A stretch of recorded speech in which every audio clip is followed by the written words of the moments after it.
Welcome back to the channel. Today I've got another NBA video to talk about with you guys, but I just want to say sorry guys for not uploading in like almost nearly a week at this point. I've just kind of like run out of ideas, especially with the NBA season not being on, and a lot of sports content is really dry at the moment, so obviously I do apologize for that. And yeah, obviously when the NBA comes back and all that type of stuff again, a lot more stuff is going to be going on, and yeah, there is still a little bit of news to go around right now, especially currently with Chris Paul and the New York Knicks. For those of you who didn't know, I actually recently talked about it in a video not so long ago, that the New York Knicks had reportedly been very interested in Chris Paul. Well, it looks like their interest in him is still going on, and he's getting very, very into that kind of stage where it's like, well, hold on a second. This almost sounds too perfect to be true and too much of a perfect situation for the Knicks. Surely they couldn't stuff this one up, and yeah, surely this could be a star that they could finally get to the team. Now, it's currently being reported that the Knicks are reportedly eyeing Chris Paul to help establish a winning culture in New York, per Ian Bagley. Now, this would be I've said it before, a trade for Chris Paul would be absolutely great. It is literally the thing the New York Knicks need. I mean, they can keep drafting these players, but it's never going to build like that winning culture that I think they really want to get. Like, all the players they signed were all role players that, you know, wanted to be something bigger, wanted to do something bigger, be that bigger role player on the New York Knicks, and yeah, it obviously never worked out, such as players like Reggie Bullock, etc. But where Chris Paul kind of comes into this really, really well is currently he's playing with OKC right now, who don't exactly necessarily want him that much. I mean, they don't want to win an NBA championship, it doesn't look like. They want to start rebuilding soon. But the New York Knicks want to contend, and they're not going to be able to do it with these heaps of young players. Like, look at the players that they've drafted. Kristaps Porzingis at pick number 4 was a great selection in 2016, but he is now left the team, requested a trade because of all the complications that have been happening. Then they got Frank Ntilikina and Dennis Smith Jr. in next year. Obviously, they traded for Smith Jr. a couple years later, but pretty much they had pick 8 and 9, if you think about it, that year. And both of those players have pretty much been busts so far, except maybe Frank. I mean, Frank you could argue a case for because he's actually been pretty decent so far this season. But Dennis Smith Jr., as far as it goes right now, is a bust. And then you go next year, they got Kevin Knox, who's only in his second season, has had a dramatic drop and has been pretty bad. And some people are already saying he's a bust. Look, he's got a little bit more time to go on. And then they've got RJ Barrett, who some would say has underperformed, but in my opinion has actually been pretty decent throughout this season. I think they're going to have another high-end pick. What they need to do is get a couple more younger players, but with that pick now, I think it would be kind of cool if they were able to select someone like maybe, you know, Anthony Edwards or someone like that, or maybe even James Wiseman to go along with these players. Obviously, if they're going to trade for Chris Paul, I don't think LaMelo Ball is the guy then, but imagine a team of if they had Chris Paul at point guard, and then they had potentially Anthony Edwards at shooting guard, RJ Barrett at small forward. I don't know who would be at power forward because they will probably look to trade maybe potentially Julius Randle, and he could even potentially be in that Chris Paul trade. And then you could have Mitch Robinson at center.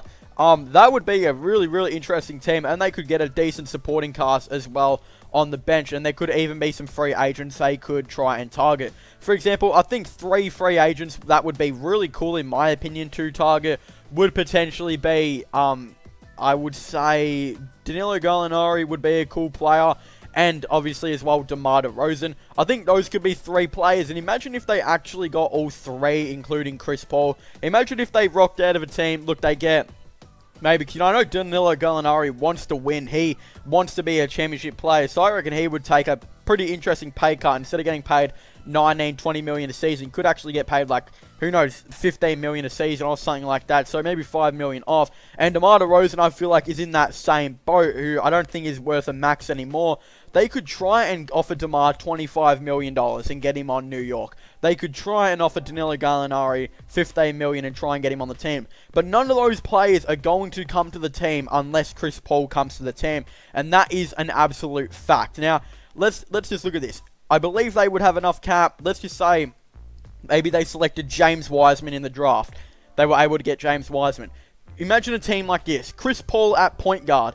RJ Barrett at shooting guard. You got DeMar DeRozan at small forward, Danilo Gallinari at power forward, and then you got James Wiseman at center with Mitch Robinson coming off the bench, and maybe a nice bench cast that could maybe consist of players like Reggie Bullock, etc. That would be extremely interesting in my opinion. And yeah, they would probably stay in the cap limits because yeah, RJ Barrett and James Wiseman are near $10 million deals, I would potentially say. You got Chris Paul, who's going to be on a $40 million deal. He's going to take up most of the cap. But if you can get, DeMar DeRozan on just not a max like $25 million or something like that, and get Gallinari on potentially $15 million, I definitely think they'd have enough cap, and that team is 100% making the playoffs. Look, Chris Paul could even convince Gallinari to come to the Knicks with him, and they have been a great combination at, OKC. And I think that it would be a similar team to OKC, except they'd probably have a better third star, because I'd say OKC's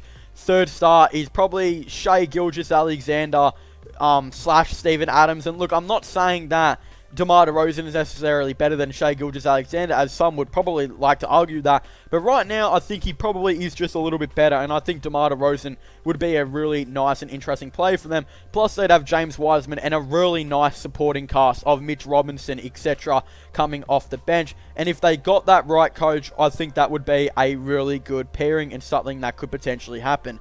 Now, of course, we all know that there is going to be a couple issues here and there, but I feel like if Chris Paul is the player they do get, he'll be able to persuade a lot of players to potentially come to the team, because yeah, a lot of players I think are looking at OKC very differently now, and that could be the thing that's going on. Now, there is currently a rumor as well going around with Ian Bagley that rumors NBA executives believe OKC Thunder could be open to trading Chris Paul to the Knicks for Frank Ntilikina and Reggie Bullock. Now, again, I don't think this is going to happen. I don't like this trade at all. OKC would have to be pretty much dumb to do that. Reggie Bullock could literally be a free agent if the Knicks declined his team option, which they could even potentially do. And then you got Frank Ntilikina, who's still a young player, but let's be honest here. Chris Paul is like 100 times better than Frank Ntilikina. I don't even care if Chris Paul's old. I would definitely not do that if I was OKC. If I was OKC, I would be asking for Kevin Knox and that Dallas pick and Reggie Bullock, because I think what Chris Paul has done, even though he's got a relatively bad contract, he has literally taken this team as their best player to the playoffs, where they are a top 5 seed, and some can, consider them even to be contenders. So if I was OKC, I would be asking for that Dallas pick, which probably won't end up being much. And I would be asking for Kevin Knox, who can be a nice wing player, and maybe Reggie Bullock. And obviously they could try and work around to try and get away for Frank Ntilikina if they really wanted to. But they desperately needed a wing type of player, a small forward even. So I think that could be a really nice fitting for OKC if they were to potentially try and trade for Kevin Knox. And yeah, Kevin Knox hasn't exactly been that great on New York, and it looks like it could be potentially time for a change. So I think, yeah, getting him to OKC may be the right move at the end of the day. But anyway, as I was saying, I want to thank you guys so much for watching this video. Make sure to leave a like and subscribe to the channel for the latest NBA content and NBA news. Don't forget to comment in the comment section down below. What are your thoughts and opinions on this, potential trade? Do you guys think the New York Knicks should trade for Chris Paul? Do you guys think they shouldn't? I definitely would really like to know your thoughts and opinions down below. Also, don't forget to subscribe to my gaming channel and my IRL/vlogging channel. Links for them are also in the description down below. And also, don't forget to check out my podcast as well if you haven't already. Links for that will be in the description down below. But as I was saying, I want to thank you guys so much for watching this video. Make sure to leave a like, subscribe, and comment. And I'll see you guys next time. Goodbye.